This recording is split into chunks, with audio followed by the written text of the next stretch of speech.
나는 서울가정법원에서 세 사람을 모두 쓰러뜨렸다. 남편, 시어머니, 그리고 그들의 공동범인 김미라. 그들이 나를 정신병자로 만들고 딸 민지를 빼앗기 위해 꾸민 함정은 결국 그들 자신을 묶는 줄이 됐다. 이제 그때로 돌아가자. 모든 게 시작된 재판 첫날. 재판장의 막대기가 내리친 소리가 귀를 쓸어갔다.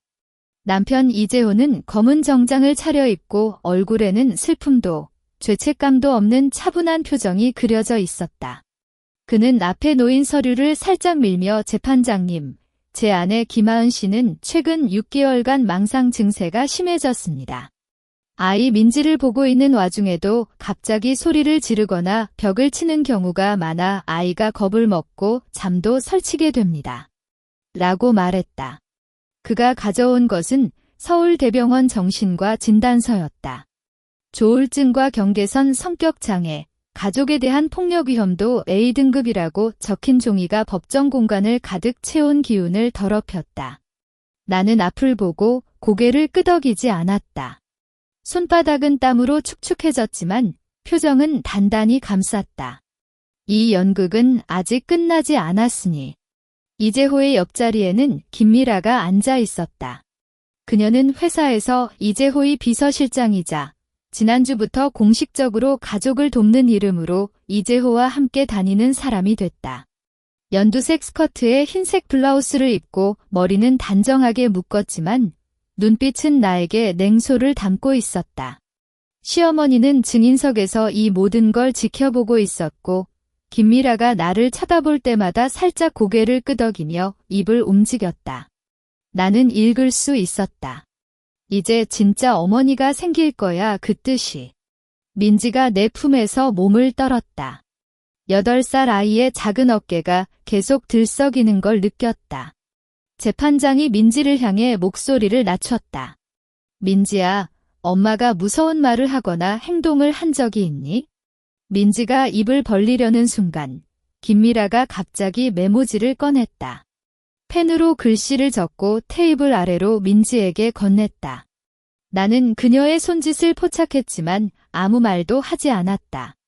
민지가 메모지를 보고 눈을 크게 뜬 뒤 살짝 고개를 끄덕이는 모습이 내 눈에 선명하게 들어왔다.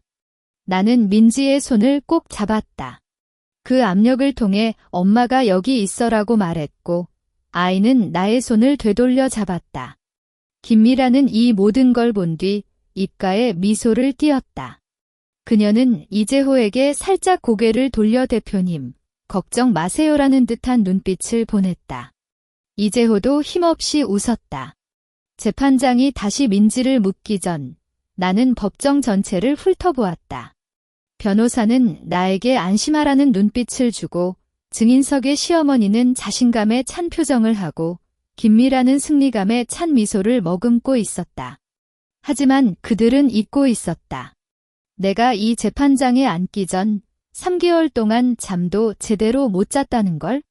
재판장의 질문이 다시 들려왔다. 민지, 대답해봐. 엄마가 안 해요? 민지의 목소리는 작았지만 법정 끝까지 닿았다. 이재호와 김미라의 표정이 동시에 일그러졌다. 엄마는 항상 저랑 책을 읽어주고 아플 때는 밤새도록 돌봐줘요. 미라 아줌마가 방금 메모지에 텀마가 미친 걸 인정하면 예쁜 인형 사준다라고 적어줬어요. 법정이 술렁였다. 김미라가 갑자기 일어나 아이가 거짓말하는 거예요. 저는 그런 걸 이라고 외쳤지만 재판장이 막대기를 치며 가라앉게 했다. 증인은 증언을 마쳐야 합니다. 김미라 씨, 이후에 당신의 진술 시간이 있을 테니 기다리시오. 이재호가 민지를 향해 민지야, 잘못 말하는 거 알지? 속지 말라고 더듬거리며 외치자 변호사가 재빨리 그의 팔을 잡았다. 시어머니는 증인석에서 얼굴을 붉히며 이 아이를 어떻게 교육했어라고 속삭이는 소리가 살짝 들렸다. 나는 민지의 머리를 쓰다듬었고 아이는 나의 품에 더 깊이 몸을 기댔다. 재판장이 잠시 재판을 중지하겠다고 선언했을 때 나는 민지를 데리고 화장실로 갔다. 칸막이 안에서 민지가 살며시 내 옷자락을 잡았다. 엄마, 이거 봐. 그녀의 손에서 나온 건 구식 갤럭시 폰이었다. 내가 작년 생일 선물로 준 거였는데 배터리가 나빠 자주 꺼지더니 요즘은 잘 안 쓰는 걸로 알았었다.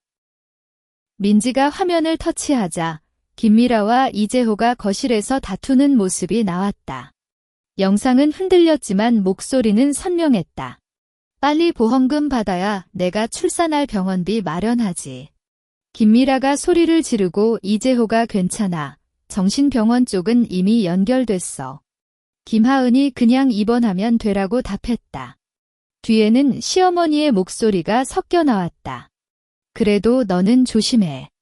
아이가 옆에 있는데 영상이 끝나자 민지가 어제 아빠랑 이 아줌마가 방에서 싸우는 거 들려서 숨겨서 찍었어. 엄마, 이게 나쁜 거야? 나는 아이의 볼을 꼬집었다. 아니야, 민지가 엄마를 구해줬어. 눈물이 나려고 했지만 참았다. 이 영상은 단순한 논쟁 기록이 아니다. 이재호가 나에게 구매한 5억 원 보험금, 시어머니가 속속들이 추천한 정신건강관리 이 모든 게 이제 하나의 그림으로 이어졌다. 나는 민지에게 휴대폰을 안전하게 넣어주고 이건 엄마랑 변호사 아저씨만 보는 비밀이라고 말했다. 화장실 문을 나서자 김미라가 기다리고 있었다. 그녀는 눈을 피하며 아이가 혼란스러워 그런 거예요. 대표님도. 라고 말하려 했지만 나는 그녀를 쳐다보기만 했다. 그녀의 안경테 뒤 눈은 허둥지둥했고 손가락은 무의식적으로 배꼽을 만지고 있었다. 나는 그녀에게 아무 말도 하지 않고 지나갔다. 하지만 마음속에는 이미 계획이 그려졌다. 이 여자는 단순히 남편의 정부가 아니다. 그녀의 배 안에 있는 아이, 혹은 그녀가 말하는 병원비 그 탐욕이 이재호와 시어머니가 만든 단단한 함정에 균열을 낼 것이다. 복도에서 변호사를 만났을 때 나는 그에게 속삭였다. 변호사님, 급히 비상대책회의가 필요해. 증거가 나왔어. 변호사 이성민 씨의 법률사무소 소회의실에서 커피잔은 이미 3번 비워졌다. 테이블 위에는 민지가 찍은 영상이 복사된 USB, 이재호가 구매한 보험계약서, 시어머니가 추천한 정신건강센터 소개장이 산더미처럼 쌓여 있었다. 이 영상은 김미라가 공범임을 증명하지만 강요된 협력자로 전환할 수 있는 단서도 담겨 있어. 변호사가 영상을 다시 재생하며 가리키는 부분은 김미라가 병원비라고 외치는 장면이었다. 나는 노트북에 글을 적었다. 김미라가 임신했다는 게 사실이라면 이재호와 시어머니는 그 아이를 인질 삼아 그녀를 통제할 가능성이 높아.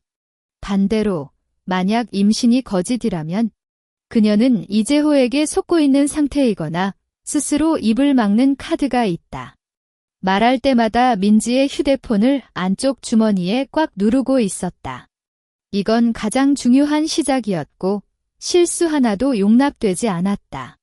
이 변호사는 사립탐정에게 연락했다. 김미라의 SNS 활동과 주요 이동 경로를 파악해주세요. 특히 산부인과 예약 기록이 있는지 확인해. 2시간 뒤 탐정이 보낸 메시지에 경악했다. 김미라는 지난달부터 인스타그램 비공개 계정에서 새로운 시작이라는 글을 올렸고 서울 강남의 한 산부인과에 예약 정보가 남아 있었다. 하지만 예약 당일 CCTV에는 그녀가 혼자 왔다가 10분 만에 나오는 모습만 포착됐다. 임신이 의심스럽다. 탐정이 추가로 보낸 건 김미라의 카톡 대화 스크린샷이었다. 그녀는 친구에게 이재호가 나한테 집과 차를 사준다고 했는데 아직 안 해줬어라고 투덜대는 내용이 눈에 띄었다. 나는 입술을 깨물었다. 탐욕과 불안기 2가지가 김미라의 가장 큰 약점이자 우리의 가장 강력한 무기였다. 저녁 늦게 집에 돌아갔을 때 거실등은 켜져 있었다. 시어머니가 김미라와 함께 카레를 먹고 있었고 이재호는 거실 소파에서 신문을 읽고 있었다. 어디 갔었어? 재판 때문에 피곤할 텐데 불안해하는 건가? 시어머니가 나에게 구운 차를 내밀었지만 나는 손을 움츠렸다. 지난주 그 차에 잔류한 약물 반응을 검사받은 기억이 떠올랐기 때문이다. 김미라가 접시를 닦으며 대표님, 내일 아침 정신건강센터 진료가 있는데 저랑 같이 갈게요. 시어머니도 함께 오시는 거라. 라고 말했다. 나는 고개를 끄덕였다. 좋아. 겉으로는 순종적인 아내와 며느리의 모습을 보였지만 가방 속에는 녹음기가 작동 중이었다. 이재호가 오늘 재판에서 민지가 이상하게 말했어. 내일 진료 때 의사에게 더 강조해줘라고 시어머니에게 말하는 걸 확실히 녹음했다. 밤에 민지가 잠든 뒤 나는 이재호의 서랍을 훔쳐보았다. 그의 노트북 비밀번호는 민지의 생일이었고 금융 프로그램을 열자 속삭였다. 그는 회사 자금 3억 원을 개인 계좌로 이체한 기록이 있었고 수취인은 시어머니의 이름이었다. 불법 자금 이동이라는 단어를 노트에 추가했다. 이재호의 죄가 단순한 이혼 분쟁을 넘어섰다는 걸 그는 모를 것이다. 잠시 후 휴대폰이 울렸다. 탐정이 새로운 영상을 보냈는데 김미라와 시어머니가 편의점 앞에서 다투는 모습이 담겨 있었다. 보험금은 적어도 3할은 내 거야. 아이가 나한테 있어 넌 그냥 명령에 따르면 돼. 서로의 목소리가 격렬하게 엇갈렸다. 나는 영상을 이 변호사에게 보냈고 메시지를 썼다. 준비가 거의 끝났어. 다음 재판에서 김미라의 마음을 움직일 시간이야. 다음 날 아침 9시 정신건강센터 로비는 햇살이 드는 부분과 그림자가 나뉘는 듯 차갑다. 시어머니가 앞장서서 의사와 인사하는 동안 김미라는 나에게 눈길을 주며 몸을 움츠렸다. 나는 카페 테이블에 앉아 아메리카노를 따라주며 지난 재판에서 민지가 한 말, 아마 당신도 놀랐죠? 라고 살짝 속삭였다. 그녀의 손이 커피잔을 놓는 순간 떨렸는지 소리가 났다. 아이가 혼란스러워 그런 거예요. 그녀는 눈을 피하며 말했지만 내가 강남 산부인과 예약은 잘 갔어. 라고 던지자 입이 꽉 닫혔다. 나는 탐정이 보낸 CCTV 캡처본을 휴대폰으로 살짝 보여주고는 바로 넣었다. 그 병원의 박 의사는 제 친구예요. 김미라 씨가 혼자 와서 초음파 검사 안 받고 갔다는 말을 들었어.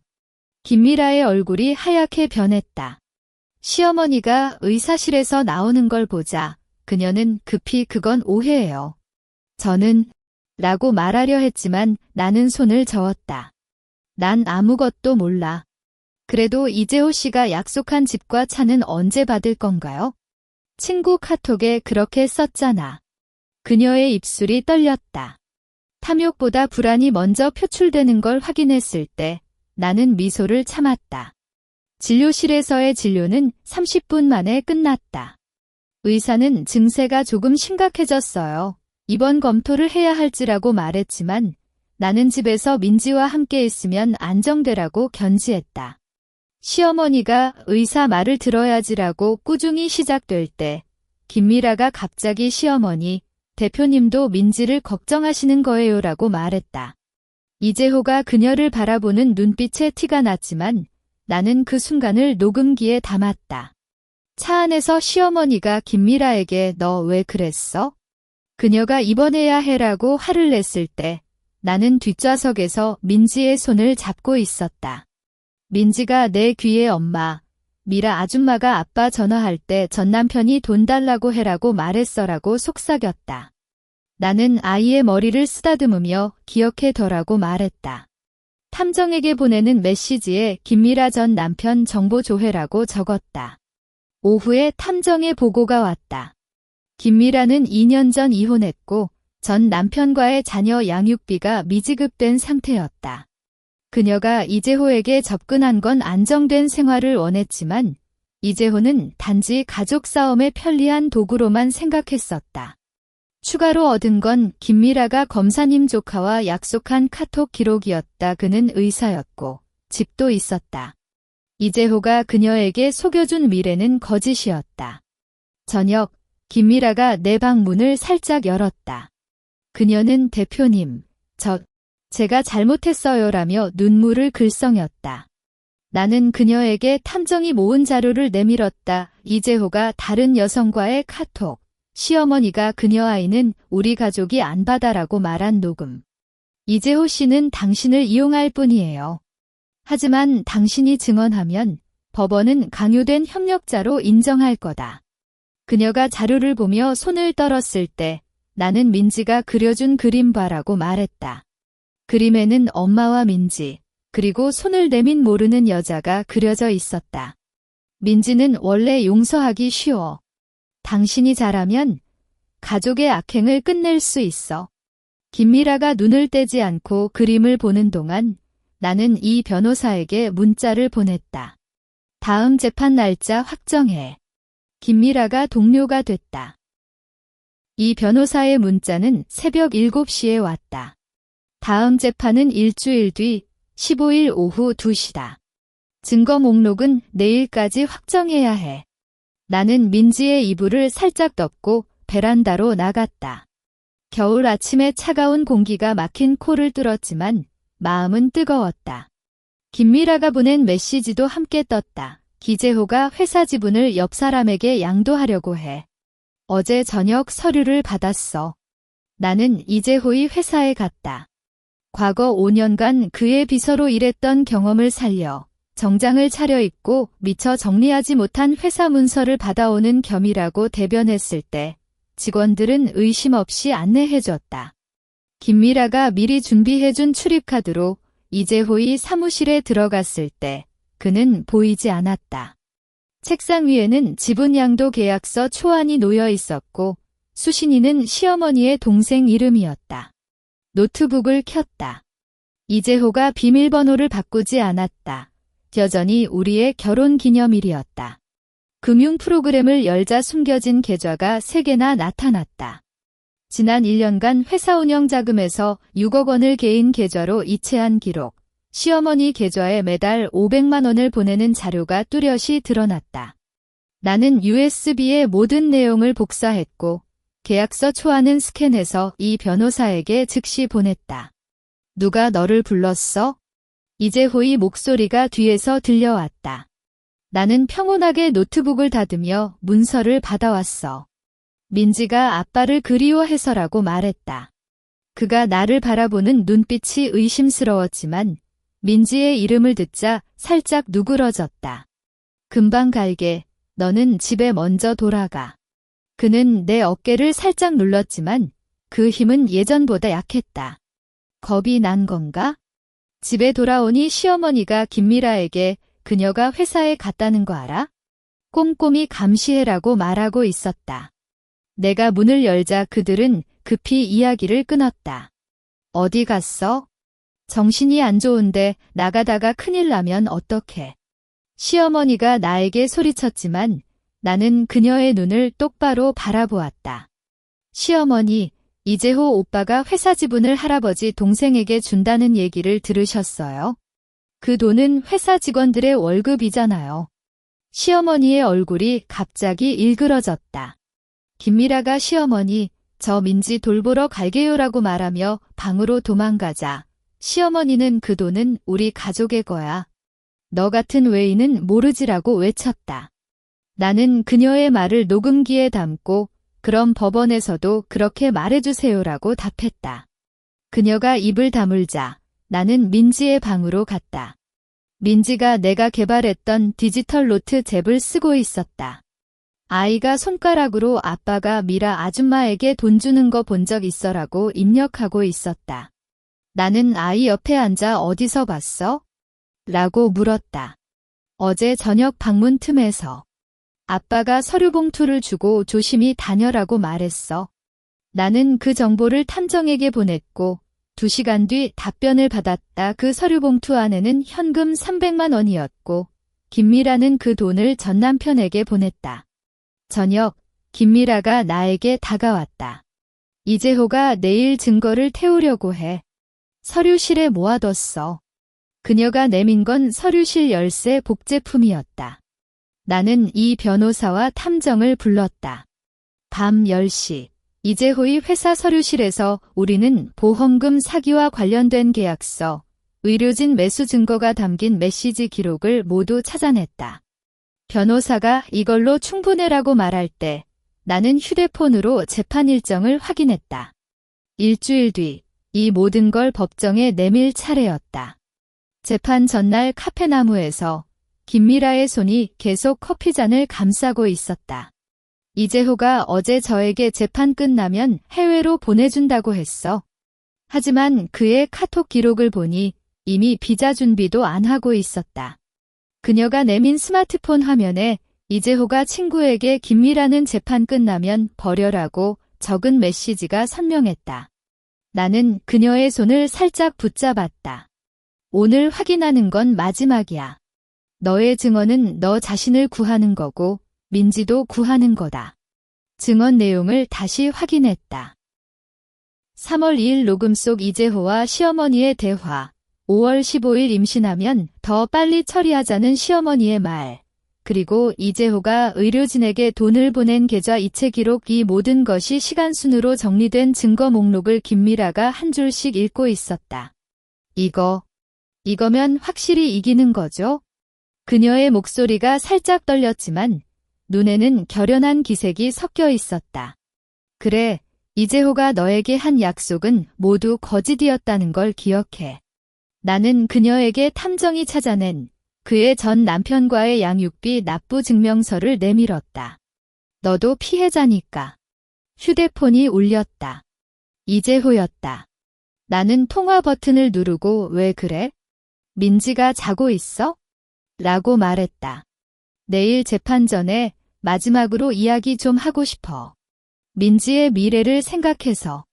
그의 목소리는 의도적으로 부드러웠지만 나는 그 뒤에 숨은 위협을 알았다. 재판에서 말하면 된다. 이제 안전한 곳에 민지를 두고 싶어. 나는 통화를 끊고 김미라에게 그는 겁먹고 있어? 우리가 이길 신호야. 라고 말했다. 집에 돌아오니 민지가 디지털 노트에 증언 내용을 입력하고 있었다.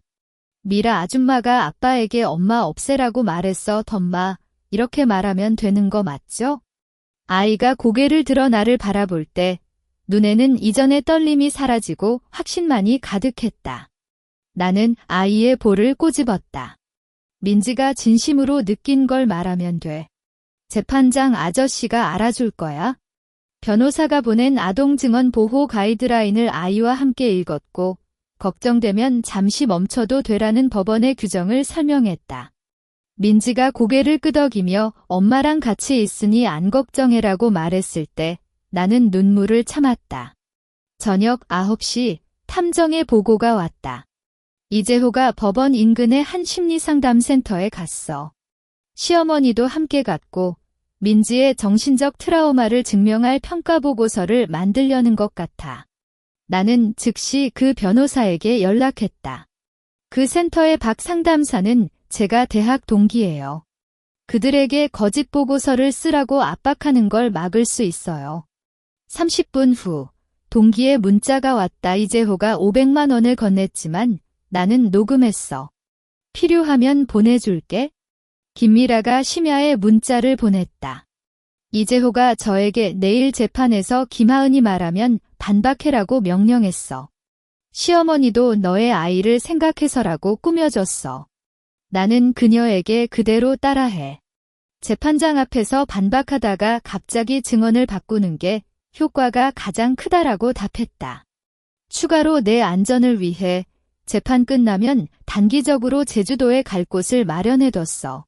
비용은 내가 낼게라고 메시지를 보냈을 때 김미라가 정말 감사합니다라고 답했다. 민지가 잠든 뒤 나는 모든 증거를 다시 확인했다. USB 3개, 하드카피 증거 20장, 증인 목록 각각 다른 가방에 넣고 비밀번호를 설정했다. 이재호가 아침에 보낸 문자가 떴다. 오늘은 민지의 행복을 위해 서로 양보하는 마음으로 와. 나는 답하지 않고 문자를 지웠다. 양보. 그런 단어는 이 가족과 나 사이에 존재하지 않았다. 나는 베란다에 나가 달을 보았다. 내일 이 달빛 아래 모든 악행이 드러나고 우리 모녀는 새로운 시작을 할 것이다. 아침 7시, 민지가 자연스럽게 깨어났다. 엄마, 오늘 기분 좋아. 아이가 내 옆에 앉아 빵에 버터를 발라 먹고 있었다. 나는 그녀에게 오늘 이후로 아빠와 할머니가 우리에게 나쁜 짓을 못하게 될 거야라고 말했다. 문구를 맞추고 증거 가방을 들고 문을 열었을 때 이재호의 차가 집 앞에 있었다. 그가 내게 웃으며 손짓했지만 나는 그의 눈을 마주보지 않았다. 법정으로 가는 길, 오늘 이 길이 그들의 지옥으로 이어질 것이다. 이재호의 차 안은 죽은 듯한 침묵이 깔렸다. 민지는 내 옆에 앉아 디지털 노트를 안전하게 가슴에 안고 있었고 이재호는 앞좌석에서 거울을 보며 넥타이를 살짝 조였다. 하은아, 오늘은 민지를 위해 화를 끼치지 말고. 나는 그의 말을 가로챘다. 민지를 위해서라면 오늘 모든 진실을 말해야 해. 그가 백미러로 나를 쳐다보지만 나는 민지의 머리를 쓰다듬는 데 집중했다. 서울가정법원 302호 법정은 어제보다 더 북적였다. 기자들도 몇 명 온 걸 보니 이재호가 미리 연락했는지 모르겠다. 재판장이 막대기를 치자 이재호 측 변호사가 첫 발언을 했다. 재판장님, 아동 민지 씨의 증언은 부모 갈등에 혼란을 받아 조작된 가능성이 매우 높습니다. 특히 김하은 씨가 디지털 노트라는 앱을 통해 아이에게 영향을 미쳤을 가능성 반박합니다. 나는 재판장의 허락을 받기 전에 목소리를 냈다. 법정이 살짝 술렁였지만 나는 평온하게 이 변호사에게 손짓했다. 디지털 노트는 아이의 자발적인 기억을 기록한 것이며 감정 분석 프로그램으로 확인했을 때 민지가 기록할 때의 심박수와 긴장도는 평범한 일기 쓰는 수준입니다. 이 변호사가 노트북을 연결하자 민지가 매일 저녁 기록한 내용이 화면에 나왔고 마지막 줄에는 엄마를 지켜야 해라고 적힌 아이의 손글씨가 눈에 띄었다. 이건 아이에게 압력을 준 결과일 뿐. 상대 변호사가 고개를 끄덕이며 반박하자 김미라가 갑자기 손을 들었다. 재판장님, 저도 이 부분에 대해 증언하고 싶습니다. 김하은 씨가 민지에게 압박을 가했다는 건 사실이 아닙니다. 그녀의 말에 상대 측도 놀란 표정을 지었다. 이재호가 그녀를 살짝 잡아당겼지만 김미라는 고개를 돌리지 않았다. 그럼 당신은 왜 지난 재판에서 메모지를 민지에게 건넸습니까? 재판장의 질문이 박차갔을 때 김미라의 눈물이 흘렀다. 그건 이재호 대표님과 시어머니가 저에게 강요했어요. 민지가 김하은이 미쳤다고 말하게 해야 해라고. 그녀가 이재호를 가리키자 그는 거짓말이야. 너 스스로 제안했잖아. 라고 소리쳤다. 재판장이 막대기를 치며 가라앉게 했다. 김미라가 나에게 살짝 눈길을 주었다. 그것은 준비됐어라는 신호였다. 그녀가 핸드백에서 USB를 꺼내 이 변호사에게 건넸을 때 이재호의 얼굴이 갑자기 창백해졌다. 이 USB 안에는 이재호 대표님과 시어머니가 저에게 명령을 내린 내용이 녹음되어 있습니다.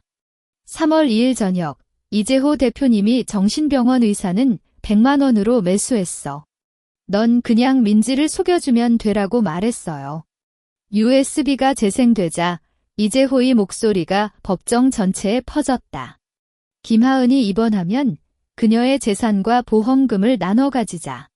시어머니도 너에게 집을 주겠다고 했잖아. 뒤에는 시어머니의 목소리가 섞여 나왔다. 그녀가 입원하지 않으면 내 아이도 우리 가족이 인정하지 않을 거야. 법정이 완전히 혼란스러워졌고 시어머니가 거짓말. 그 녀석이 조작한 거야.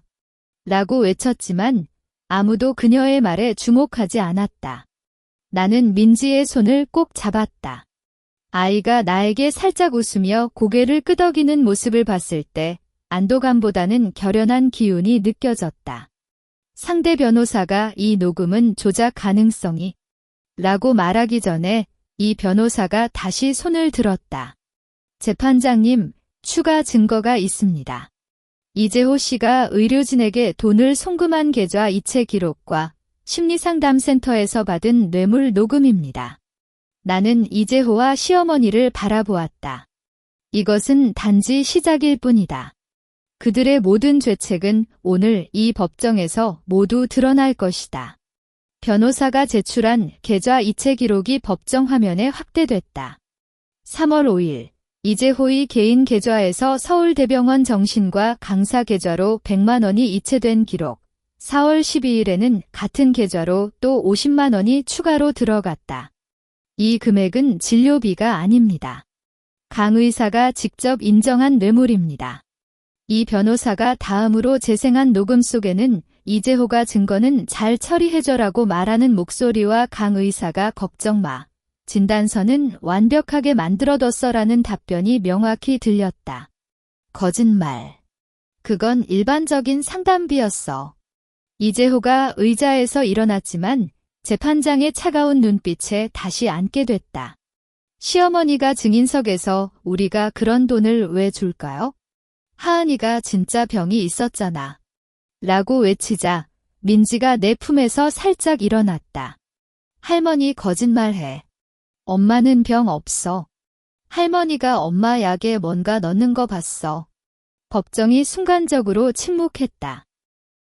시어머니의 얼굴이 갑자기 창백해졌고 손을 무의식적으로 앞으로 내밀었다.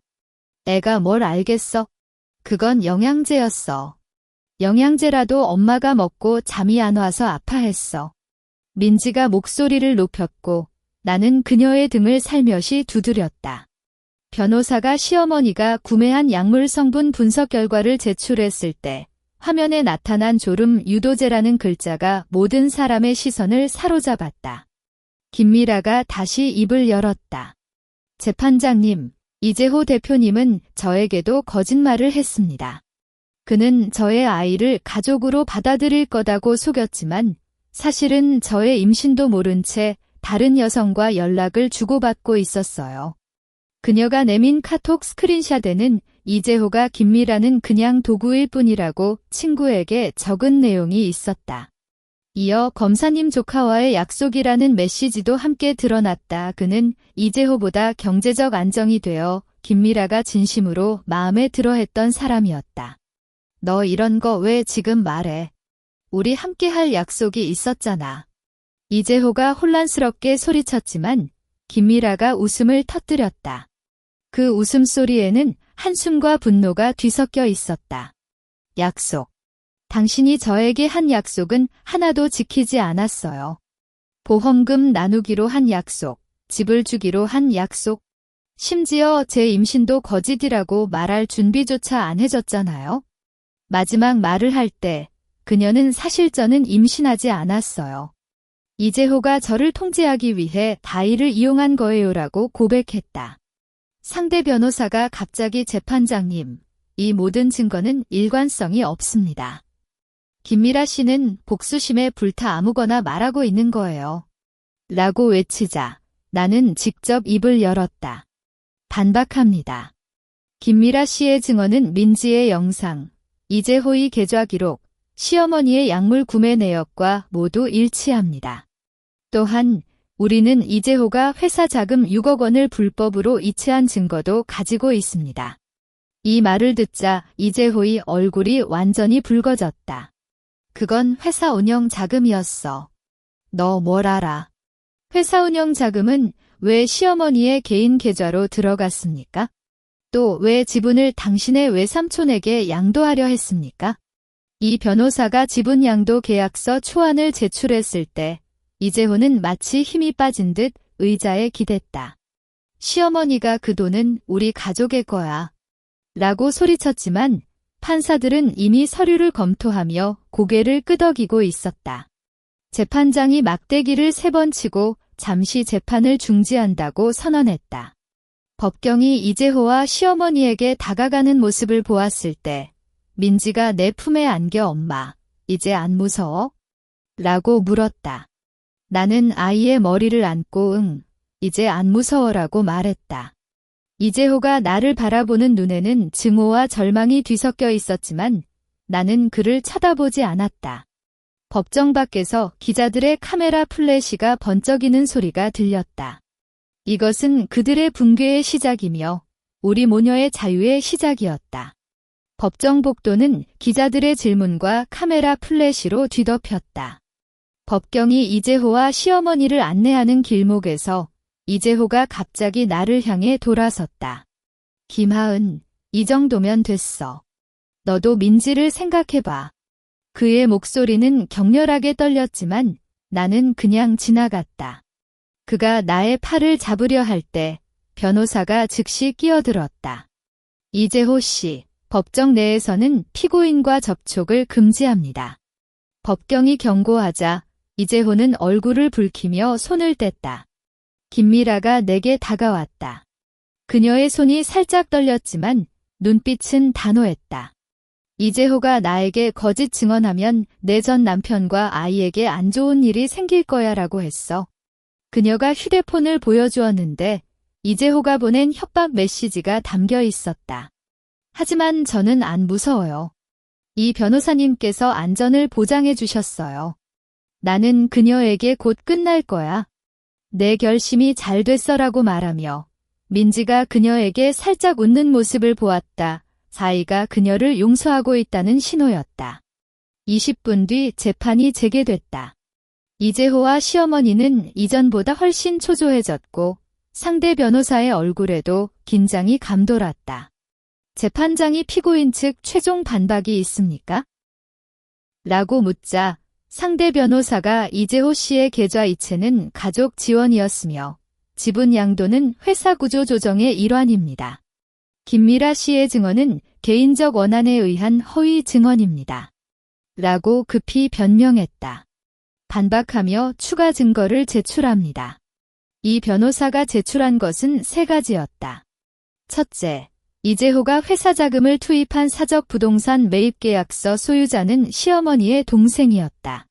둘째, 회사 직원 3명의 증언서 대표님께서 회사 돈으로 개인 물건을 사는 걸 목격했다는 내용이었다. 셋째, 국세청의 조사 개시 통지석 이재호가 3년간 세금 2억 원을 탈루한 사실이 드러났다. 이건 모두 오해입니다.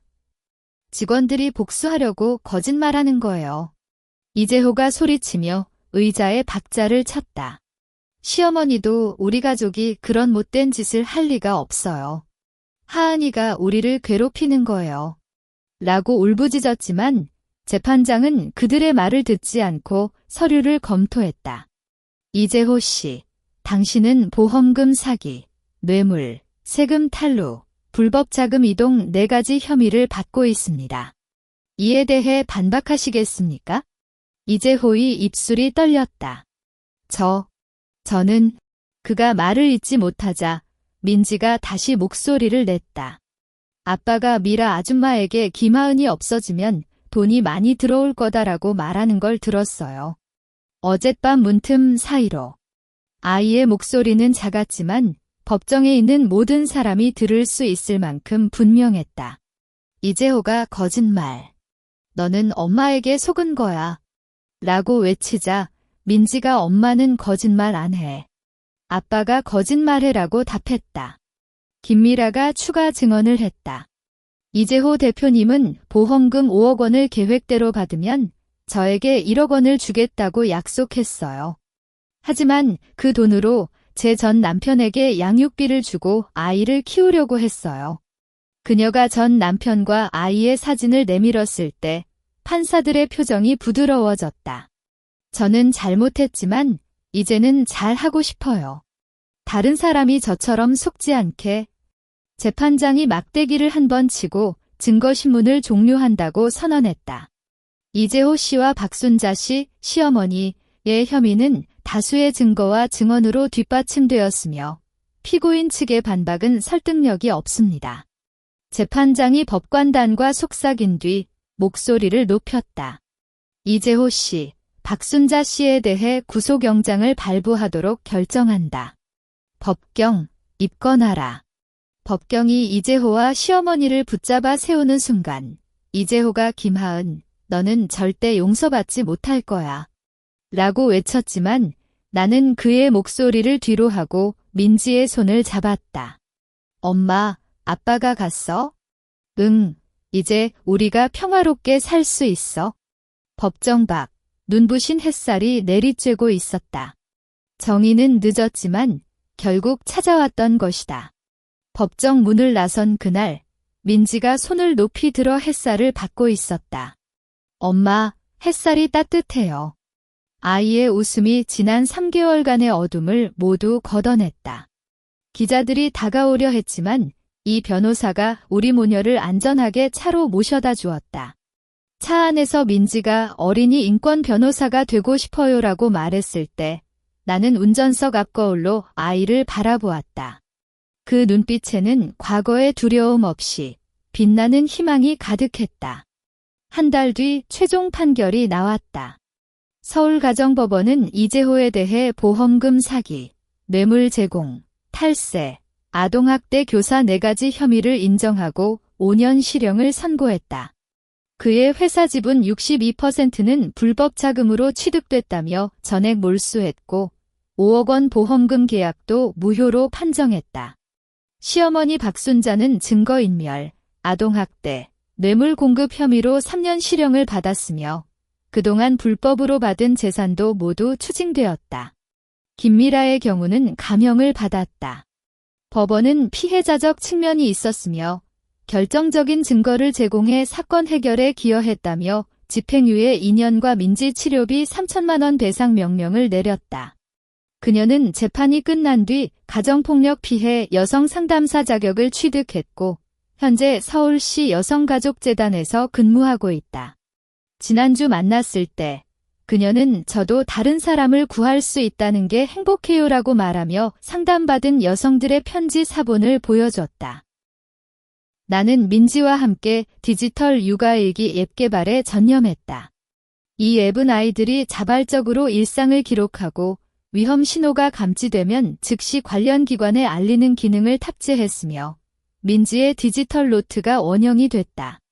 어제는 교육부로부터 아동권리 보호 우수 프로그램으로 선정받아 지원금을 받았고 3개시의 초등학교에서 시범 적용을 시작했다. 우리의 사건은 가정법원 아동증언 보호 가이드라인 제정의 직접적인 계기가 됐다.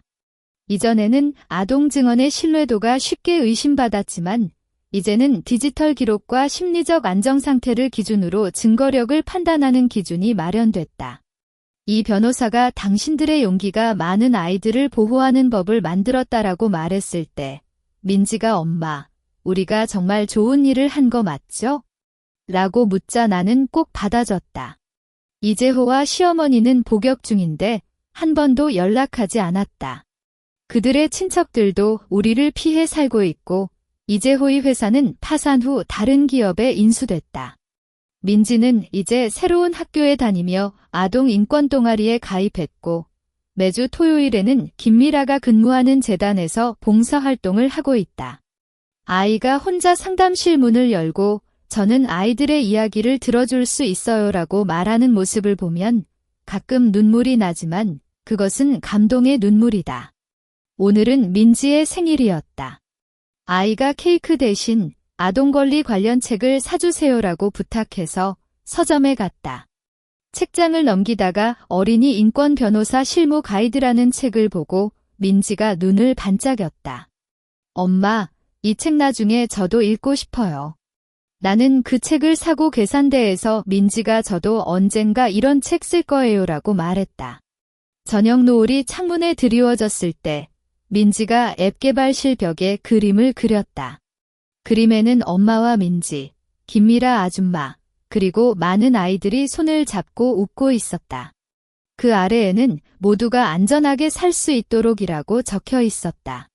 나는 아이 뒤에 서서 그림을 바라보았다. 지난날의 아픔은 아직 남아있지만 이제는 그 아픔이 우리 모녀뿐만 아니라 더 많은 사람을 위한 힘으로 변했다. 가장 어두운 음모도 탐욕으로 무너지고 가장 작은 용기도 큰 변화를 만드는 걸 증명했으니 우리의 새로운 시작은 이제 계속된다.